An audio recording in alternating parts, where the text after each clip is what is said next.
소리도 괜찮던데 친구들하고 놀러 갔더니 시끄러워서 못 잔다. 파도 소리가 철썩철썩 이렇게 하는 거. 예민하다고. 전 어릴 때부터 듣고 자라니까. 바닷가요. 그죠? 바닷가. 반갑습니다. 반갑습니다. 날이 엄청 뜨거워졌죠? 힘들어요. 선생님 옷도 더워 보여요. 마지막 이 봄금 때 더워요. 워낙 이 팔자에 자자 춥기 때문에 가을에 태어나고 그래가지고 더운 걸 괜찮아요.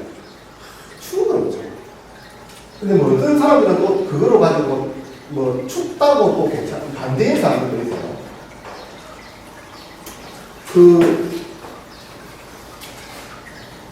그러니까 그 지지가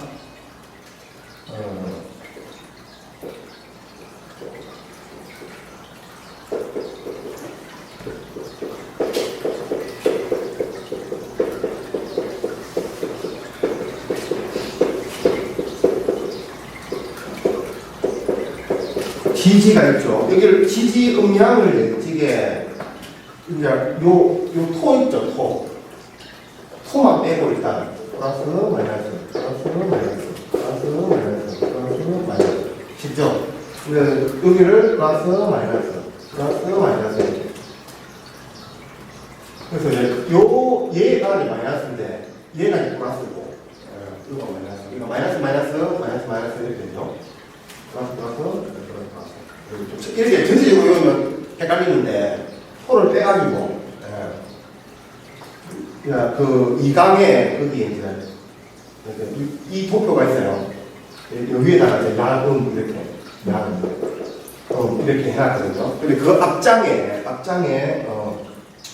야는 뭐 이렇게 설명하면서 여기에 이제 이 사가 이렇게 오가가 있고요. 음은 이렇게 하면서 이제 음은 여기에 사 이렇게 되어 있거든요. 사가 음이고 여기가 장이잖아요. 그래서 그 앞장에 있는 거를 바꾸면 이제 지우고. 자, 이렇게 물어보시면 되죠. 그리고 그 아까 전에 질문하신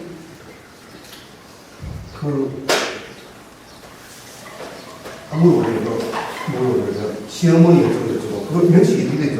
네, 경진년, 기묘.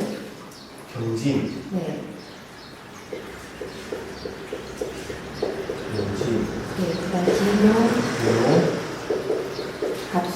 갑술, 신미.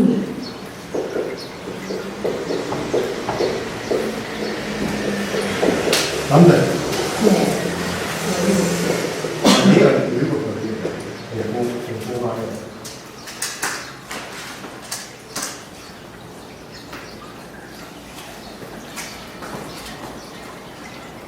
이 A의 음마가 이 안에 있는 개수죠. 네.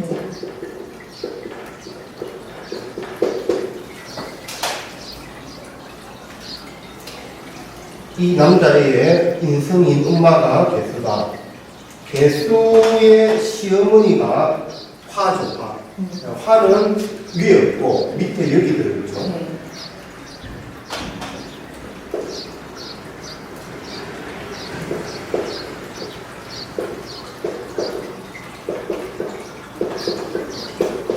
여기 화가 시어머니, 자기 시어머니죠. 시어머니. 근데 얘한테 화는 뭡니까? 식상. 얘 진로죠. 진로. 그래서 이 엄마가 애를 낳기 전에 시어머니가 있었죠. 시어머니. 그러니까 시어머니가 언제 돌아가셨을까요? 저 앞에 잠깐 얘기를 했는데 지금 제가 생각이 나서 시어머니가 얘지 않습니까? 얘라고 자꾸 다 얘죠 저한테는. 화죠 화. 시어머니가 화 아닙니까? 그러니까 형살이 걸렸죠. 그러면 나중에 이제 중요하면서 배우는데 축술미 이렇게 해가지고 수로 내려가고 미는 이렇게 올라가요. 그럼 얘 안에 있는 얘가 문제가 생길 때 형살이 작용을 하죠. 얘가 뭔가 타격을 받을 때 이 안에 있는 것들이 뭔가 형살적인 비상식적인 일들이 생기죠. 얘가 언제 타격받느냐? 대운을 쓰면 여기가 난이니까 난으로 가죠. 한번 그럼 술하고 하면 이게 유 맞아요? 아, 기묘. 그러니까 술해도 얘는 타격을 받아요. 근데 묘하면 그 다음에 진 아닙니까? 진하면 진술충. 만약에 얘가 6대5이면 신유 이렇게 되면 여기서부터 돌아가시죠. 여기서. 그러니까 이걸 안 봐도 진이 바로 술충하죠. 언제 15세 이전에. 그렇죠? 그러니까 얘를 안 봐도 얘가 얘를 충하죠. 진술충. 웃기지 않겠죠? 그러면 얘가 자극돼서 형살적인 일들이 일어나는 거죠. 그러면 기운이 이렇게 날아가고, 그럼 얘가 날아가고, 얘가 뭐 올라가고, 이런 상황에서 이제 이 화에 영향을 미치는 거죠. 그래서 얘가 얘를 충해서 죽이는데, 할머니가 돌아가시죠. 근데 할머니가 이전에는 살아있었죠. 근데 이 화가 자기 이 엄마의 자식한테는 식상, 진로가 되죠. 이 애의 진로면서, 이 진로는 이 얘의 재예들, 재는 뭡니까? 기대에 대한 결과가 2개나 있죠. 3개나 있죠. 얘는 나중에 중간으로 배울 건데, 결과가 너무 과해서 결과가 좋지 않을 건데, 형살까지 맞아서 결과가 더 안 좋은 거예요. 에너지가. 근데, 예를 들면, 그 진로에 관계된 결과가 안 좋죠. 근데 만약에 이 엄마가 이 애의 진로는 17세, 16세에 있었던 일이고 15세 이전에 이 시어머니가 있었을 때 이 화적인 시어머니한테 그 시어머니가 형살적으로 작용을 해 자기한테 눈꽃이 보고 뭐 이렇게 시누이들 여기 안에 시누이들이 다 있다 아닙니까? 그러니까 얘가 금이 남편이죠. 남편한테 관계된 시누이들 여기 다 있죠. 여기 형살 맞은 시누이들 하고 시어머니하고 같은 편이 돼서 근데 딸들하고 엄마하고 관계가 별로 좋지가 않아요. 왜냐면 이 안에 변화가 있으면 이렇게 좀 서로 이렇게 변신 합이 되는데 서로 견제하잖아요. 왜냐면 이 편집 얘 입장에서 편관이거든. 나중에 이제 배울 거예요. 얘 입장에서 얘가 딸하고 엄마하고 별로야. 근데 며느리하고 무슨 일이 있을 때는 둘이 편먹고 며느리를 이렇게 안 좋게 보는 거예요. 그러면 이 며느리가 그거를 아는데도 만약에 사주팔자를 만약에 알았다라고 하면 이런 것들을 저 같은 사람을 미리 만나가지고 얘기를 들었다고 하면 당신 자식 나중에 학교 무슨 진로를 열적에 형사하고 안 좋은 일이 생기네. 결과가 그렇네. 근데 그걸 막을 수 있는 방법은 뭐죠? 시어머니 이렇죠? 시어머니 당장 이렇게 하죠? 근데 그걸 감수하고 시어머니한테 공양을 잘해라. 그러면 공약을 잘하면 형살적인 일들이 무마될 거죠. 그러니까 무마될 수 있는 행동을 하지 않습니까? 보세요. 외부 환경이 내한테 형살적인 그러니까 내를 비상식적으로 어떻게 탄압을 해. 그럼 내가 당연히 화를 내게 하니까 화가 나는 게 당연하죠. 그러니까 합리화를 얼마든지 할 수 있어. 근데 이제 세상이 귀한 것은 탄압을 하는데도 참고 이거를 좋게 육바라미를 잘 돌려가지고 아이고 어머니 모든 게 다 내 탓이로소이다. 어머니 말씀 잘 듣겠습니다. 이렇게 하면 그러니까 내가 팔자에 있는 것을 내가 행동으로 실천을 달리 했죠. 그러니까 운명은 거기서 바뀐 거예요. 그걸 고집하면. 근데 그 일이 나중에 우리 자식이 형살적인 진로를 열적에 보탬이 될 줄은 상상도 못하는 거지. 그럼 명리학자는 그거를 미리 알려주는 것이 그 사람하고 내하고 인연이 됐을 때 우리 애 나중에 이 애의 어떤 그러니까 예를 들면 17살이 아니고 10살 때 우리 애 나중에 진로가 어떻습니까? 라는 질문이 나오면 당신 자식 진로 남들 생각하는 인문계도 뭔가 나중에 회사 다닐 때 진로가 안 좋아. 여자하고 형살적인 일들이 생겨서 임신해가지고 나중에 안 좋은 결과가 나와. 그러니까 엄마가 바라볼 때 이 자식을 포기할 수밖에 없는 상황이 나와. 그럼 어떻게 하면 됩니까? 당신 지금 시어머니가 당신 이렇게 하고 있지. 시누이하고 하고 당신은 이렇게 하고 있지. 당신은 그것 때문에 그러니까 그 자존감이나 자신감, 비급이 작으니까 자기 입장에서. 그러면 이 사람 입장에서 인성도 지금 드물잖아요. 근데 인성이 있지만 이렇게 합대가 있고 답답하고 막 이래서 아니야. 아니다. 인성, 그러니까 금이 형사를 맡고 이렇게 하니까 본인 마음, 그러니까 심리적인 상태, 생각, 음악 이런 사람들이 본인을 자존감을 숨기게 해주지도 못하는 거죠. 그러니까 본인이 자존감이 약해져 있는 그 상황을 본인이 이겨내서 지금 뭐 어떤 그 시어머니를 잘 모시면 그 모셨다라는 그 결과가 형살적인 부분을 이겨냈다는 거예요. 그러면 나중에 A에 대한 진로나 이 결과가 달라질 수도 있는 거죠. 불가능하다. 시어머니가 와. 그러니까 오늘 처음 만난 내가 A가 만약 17살이면 지금 진로가 문제가 있다는 걸 내가 맞출 수가 있으면 얘가 그 사람이 어떡할 건데 지금 얘가 만약 7살이다. 근데 걔를 놓고 나중에 진로가 무슨 문제가 있다. 시어머니를 내가 아무리 상태를 맞췄다고 합시다. 근데 갑자기 그 사람이 내 말 듣고 내 말 믿고 가서 내가 시킨 대로 아이고 어머니 내 소이다 이거를 할 수 있겠나? 불가능한 거예요. 그래서 팔자는 알아도 밖에 나가는 그 이유인 거죠.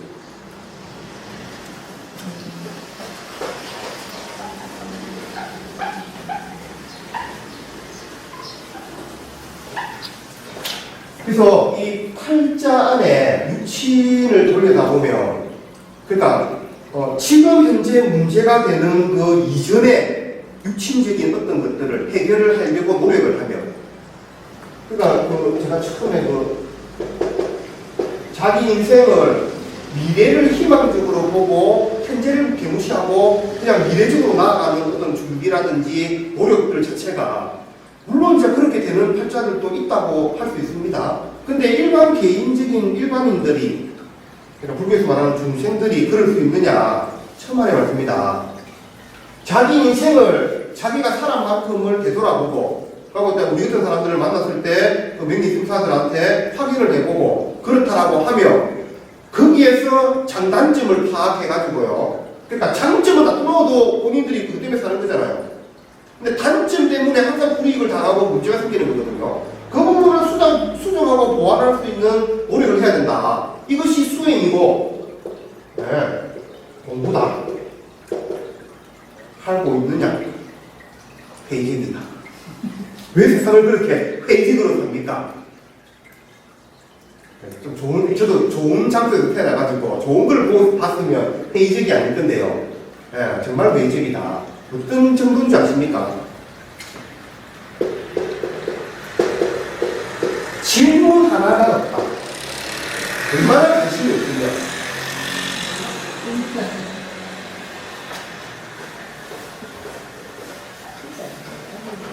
그러니까 경전에 그렇게 적혀 있어요. 종이야, 종. 에밀레 종. 종이 있다. 근데 이 종은 그냥 고추덩어리인 거죠. 아무 역할이 없어요, 얘네들은. 근데 누가 이 종을 뺑 이렇게 자극을 하면 이렇게 하면 이 종이 땡 이 세상에 울립니다. 파동이. 그 파동이 그 어떤 무거운 그 기운이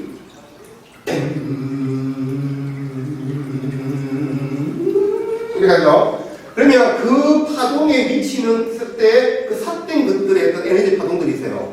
야 임마 너가 어떻게 돼? 넌 안 돼! 이렇게 했던 이 메아리적인 에너지 수억억 년 동안 인간과 같이 이게 해왔죠. 그러니까 우주인이 있다고 하면 우주인도 이 부정적인 어떤 것들 이런 것들을 그 소리 파동이 하면서 또 없애버립니다.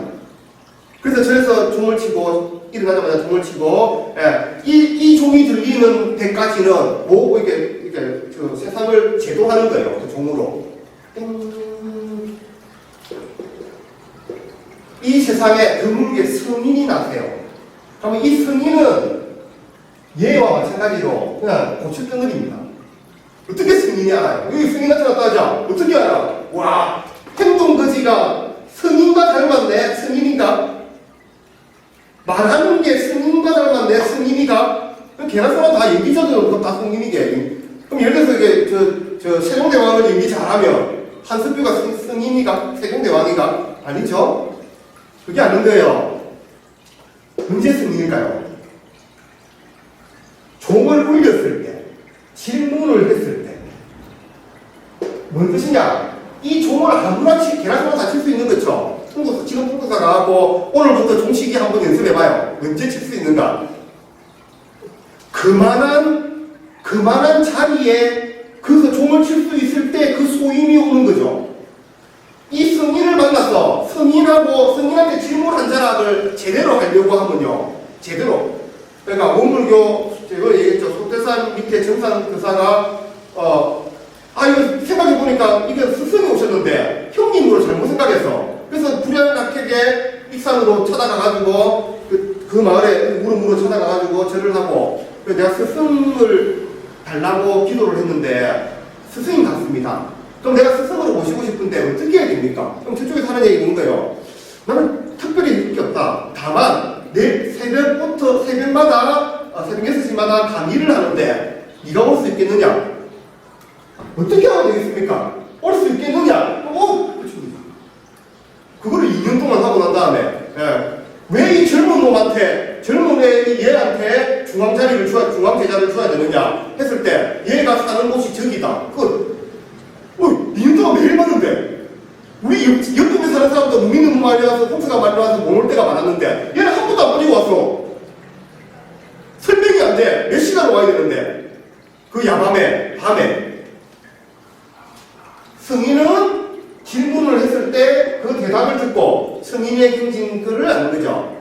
그러면 제가 예를 들면 뭐 여러 가지 또 여기서 수련도 하고 주식도 하고 이렇게 카페에서 명리도 하죠. 네. 다른 카페에 가면 질문 엄청 많아요. 대답도 안 해주는데 막 질문해요. 대답도 안 해주는데. 우리는 이제 앞으로 배울 거라서. 본인 두 분 얘기를 하는 게 아닙니다. 근데 찔리네. 찔리긴 무슨 찔리죠. 근데 선생이 관리도 안 해주는데 막 질문해요. 그리고 대답도 제대로 대답 들어주지도 않았는데 막 고맙다고 난리예요. 자기들끼리. 그리고 막 누구 하나가 그 질문 좀 약간 이거 아니지 않습니까 하면 자체내끼리 그 사람을 제거해버려요. 네? 우리 수련자에는 그런 경우가 거의 없습니다. 뭐 그런 질문도 잘 안 하지만 대부분 제가 무섭대요. 동영상 이거 무료 동영상으로 하고 난 이후에 그나마 동영상으로 하니까 덜 무섭다 뭐 이런.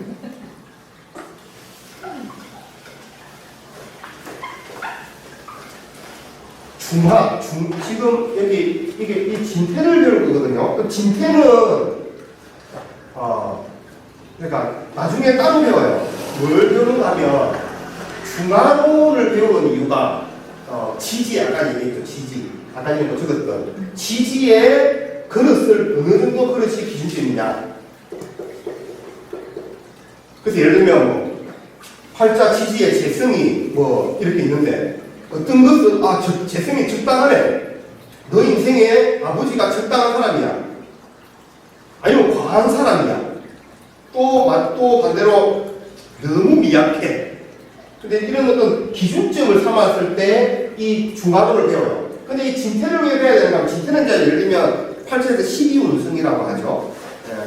저는 12운성 못 외웁니다. 알기는 아는데 이렇게 골몰하게 고민을 하면 암기가 어느 정도 돼 있어가지고 그러니까 이게 텐지, 이게 산지, 이게 묘지 이렇게 좀 알아요. 음은 좀 헷갈려. 근데 그거를 전혀 팔자를 보는데 그런 것들이 쓰이지가 않는다. 12운성은 나중에 채용을 배워요. 채용. 이 채용에 그러니까 제가 앞에 얘기했죠. 맞을 수도 있고 틀릴 수도 있다. 천간에 떠있는 이 경금이 외할머니인지 나중에 뭐 이게 문수인지 그러니까 직장인지 관이 엄마가 낳은 엄마 관 아닙니까? 엄마가 나를 놓은 것은 엄마 인성이고 인성을 놓은 것은 관이죠. 그러면 천간에 관이 만약에 뜨면 저 앞에 이제 경진인가 이렇게 해서 내가 얘기를 했죠. 그 관이 외할머니라고 제가 얘기를 하지만 맞출 수 있는 확률은 반반이다. 맞출 수도 있고 틀릴 수도 있다. 그걸 이제 채용을 얘기하는 거예요. 그러니까 그게 진짜 외할머니냐? 안 그러면 외할머니 이후에 뭐 직장이냐? 이걸 할 때 채용을 공부해요. 이걸 12운석을 배워야 돼요. 이거는 최고고 강법이기 때문에 12운석을 지금 이렇게 배워봤자 아무 의미가 없어요. 근데 이 진태는 배워야 된다. 근데 진태는 나중에 이제 다음 시간에 지금 오늘 하는 중화론은 이 지지 중화론이고요. 지지, 그러니까 물질적으로 현재 내 눈에 보이는 것이 그러니까 내가 돈이 있나 없나, 내가 뭐 인복이 있나 없나, 엄마가 지금 있나 없나, 아버지가 있나 없나, 아버지가 얼마만큼 역할을 하느냐, 눈에 직접 보이는 그것이 지지고요. 첨단의 중화가 있어요. 첨단의 중화를 배울 때는 이 진태를 배워야 돼요. 그래서 이제 이 진태를 미리 좀 이렇게 배우기 전에 잠깐만 간단하게 설명하면 이런 겁니다. 되게 잘해요.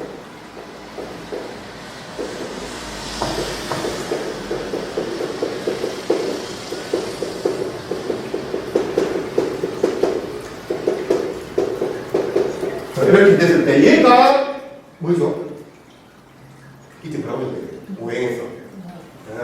그 다음에 봄이죠. 얘는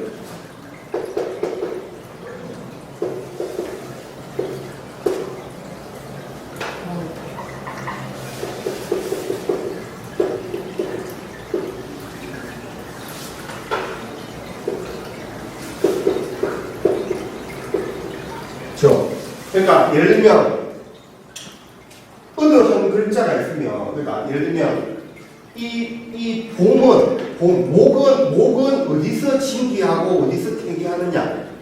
그러니까 진기라는 것은 그러니까 힘이 있는 거거든. 얘는 힘이 빠지는 거지. 좀 간단하죠. 뭐 예를 들어서 목의 입장에서 볼 때는 언제 힘이 강해요? 얘하고 금생수, 얘하고 있을 때. 그렇죠. 그러면 화의 입장에서는 어느 쪽에서 진기해요? 화나 목이나. 가을인 이 금의 입장에서는 금이 있을 때 자기 기운이 왕성하죠. 내가 예를 들어서 경금에 태어났는데 이렇게 태어났다. 그러면 뭐 무슨 왕하다 이렇게 태어났다. 왕하잖아요. 이렇게 태어나도 왕하다. 그러니까 중간에 천간에 있던 그 한 분야의 역할, 그러니까 예를 들면 갑을 병정과 마찬가지로 어느 정도 한 자리를 잡고 있던 그 무기가 지지의 시간을 만나면서 그 한 자리를 잡지 못하고, 그러니까 이 계절 사이에 있는 진술충리로 이렇게 한 줄기로 이제 이렇게 사이에 끊기갖고 중화이었던 역할을 한다. 봄에 목기가 이렇게 생동할 때 그것이 끝없이 이렇게 자라는 것이 아니고요. 옆으로 이제 퍼지기 시작해요. 그러니까 끝없이 생길 때 거기서 중재를 하는 놈이 있어야지 거기에서 나눠지는 거예요. 이렇게.